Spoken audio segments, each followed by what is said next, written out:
जन दरबार न्यूज आपको रखे आगे। नमस्कार, आप देख रहे हैं जन दरबार न्यूज और मैं हूं आपके साथ तनु बालियान। बुलेटिन की शुरुआत करेंगे छत्तीसगढ़ के रायपुर से। आपको बता दें, रायपुर दक्षिण विधानसभा उपचुनाव के लिए वोटिंग जारी है। सुबह 11 बजे तक 18.73% मतदान हुआ है।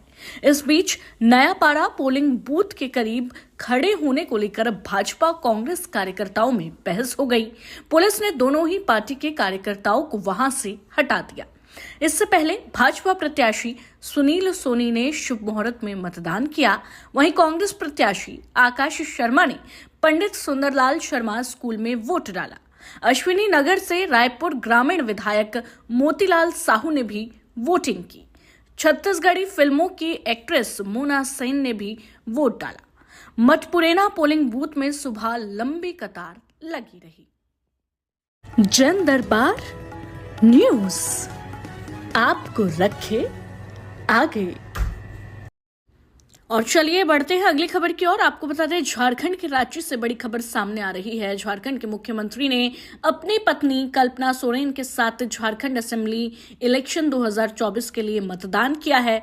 मुख्यमंत्री हेमंत सोरेन ने मीडिया से बातचीत करते हुए कहा, आज हम लोगों ने अपने अपने मतदान केंद्र में जाकर अपने मत अधिकार का प्रयोग किया। मैं राज्य के हर एक नागरिक से अपील करता हूं कि इस महापर्व को और इस लोकतांत्रिक व्यवस्था को मजबूत करें। जब तक ये देश रहेगा, लोकतंत्र का ये पर्व हम सब मनाते रहेंगे। और क्या कुछ कहा है हेमंत सोरेन ने, आइए आपको सुनवाते हैं। लोकतंत्र के इस पर्व को अपना एक महत्वपूर्ण पर्व के रूप में लिया। आज हम लोगों ने अपने अपने मतदान केंद्र में जाकर के अपने मतों को प्रयोग किया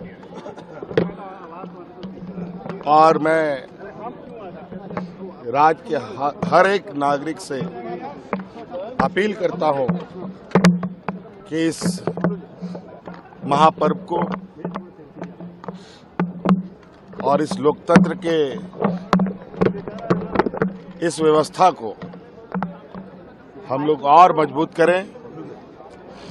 बरसों बरस से चलने वाली और जब तक ये देश रहेगा, ये लोकतंत्र का पर्व हम सबको मनाना चाहिए और मजबूत करना चाहिए। धन्यवाद। जन दरबार न्यूज आपको रखे आगे। और चलिए बढ़ते हैं अगली खबर की ओर। आपको बता दें, बिहार के दरभंगा से बड़ी खबर सामने आ रही है। प्रधानमंत्री मोदी ने बुधवार को दरभंगा से 12,000 करोड़ के प्रोजेक्ट्स शुरू किए हैं। प्रधानमंत्री ने दरभंगा एम्स की नींव भी रखी। शोभन बाईपास में 750 बेड वाला राज्य का दूसरा एम्स बनेगा। सरकार ने 2019-20 में दरभंगा में एम्स की स्वीकृति दी थी। इसके साथ ही पीएम ने नवनिर्मित 3 रेलवे स्टेशन समेत 379 करोड़ की लागत से बने दरभंगा रेलवे बाईपास लाइन का भी लोकार्पण किया। पीएम मोदी ने जिन 3 नए रेलवे स्टेशनों का वर्चुअल उद्घाटन किया, उनमें काकर घाटी रेलवे स्टेशन, दिल्ली मोड़ के पास दरभंगा बाईपास हॉल्ट और शीसो रेलवे स्टेशन शामिल है। इस दौरान और क्या कुछ कहा है पीएम नरेंद्र मोदी ने, आइए आपको सुनवाते हैं। और पहले के दौर में स्थितियां भी बहुत कठिन हुआ करती थी। अस्पताल बहुत ही कम थे, डॉक्टरों की संख्या बहुत ही कम थी, दवाइयां बहुत महंगी थी, बीमारी की जांच का कोई ठिकाना नहीं था और सरकारें सिर्फ वादों और दावों में ही उलझी रहती थी।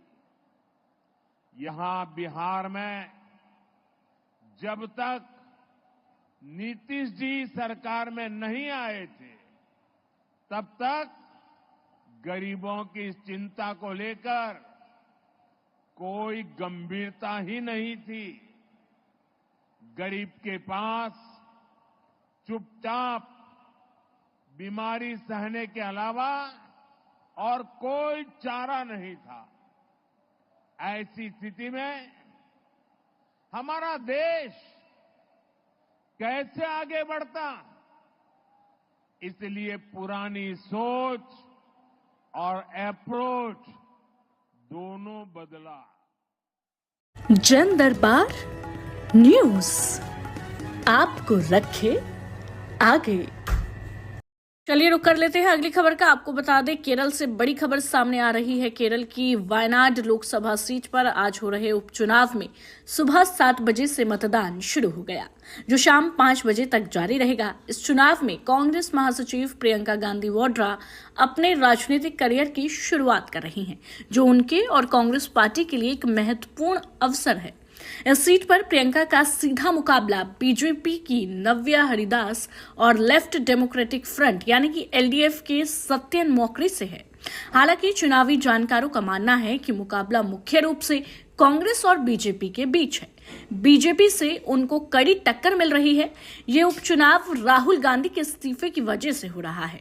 राहुल गांधी 2019 के बाद 2024 में भी वायनाड से जीते हैं। इसके साथ ही वह इस बार रायबरेली सीट से भी चुनाव जीते थे। इस बार उन्होंने वायनाड सीट छोड़ दी और रायबरेली को चुना। यूडीएफ का गढ़ माने जाने वाली एक सीट पर कांग्रेस का दबदबा बनाए रखने के लिए प्रियंका गांधी को मैदान में उतारा गया। ये सीट राहुल गांधी के इस्तीफे की वजह से खाली हो गई, जिससे कांग्रेस की इस गढ़ पर पकड़ को बनाए रखना एक चुनौती बन गई। इस दौरान मीडिया से बातचीत करते हुए प्रियंका गांधी वाड्रा ने क्या कुछ कहा है, आइए आपको सुनवाते हैं। As I've said many times before, my expectation is that the people of Wayanad give me the chance to repay the love and the affection they've shown me, and to work for them and to be their representative in Parliament. There are a lot of controversies regarding that Chudalmane landslide issue and last that Waqf board issue. And how is your response on these things? On this policy? I don't think today is a day of talking about these controversies. I think it's the day for polling right now, and I just hope that everybody exercises their democratic right, comes out and votes. Will you force the majority of Rahul? That is to be seen. We will see. Okay. जन दरबार news आपको रखे आगे। और चलिए रुक कर लेते हैं देश की राजधानी दिल्ली से बड़ी खबर सामने आ रही है। घर सबका सपना होता है, ये बरसों का संघर्ष है और सम्मान की निशानी। अगर घर गिराया जाता है तो अधिकारी को साबित करना होगा कि यही आखिरी रास्ता था। अफसर खुद जज नहीं बन सकते। बुलडोजर एक्शन पर फैसला सुनाते वक्त सुप्रीम कोर्ट ने बुधवार को ये कमेंट किया। जस्टिस BR गवई और जस्टिस KV विश्वनाथन की बेंच ने बुलडोजर एक्शन पर पूरे देश के लिए 15 गाइडलाइन जारी की। अदालत ने कहा कि अगर घर गिराने का फैसला ले लिया गया तो 15 दिन का समय दिया जाए। घर गिराने की कार्यवाही की वीडियोग्राफी जरूरी है। अगर कोई अफसर गाइडलाइन का उल्लंघन करता है तो वो अपने खर्च पर दोबारा प्रॉपर्टी का निर्माण कराएगा और मुआवजा भी देगा। उत्तर प्रदेश, मध्य प्रदेश और राजस्थान में लगातार बुलडोजर एक्शन के बाद जमीयत उलेमा-ए हिंद ने सुप्रीम कोर्ट में याचिका लगाई थी। आरोप लगाया था कि बीजेपी शासित राज्यों में मुसलमानों को टारगेट बनाया जा रहा है और बुलडोजर एक्शन लिया जा रहा है।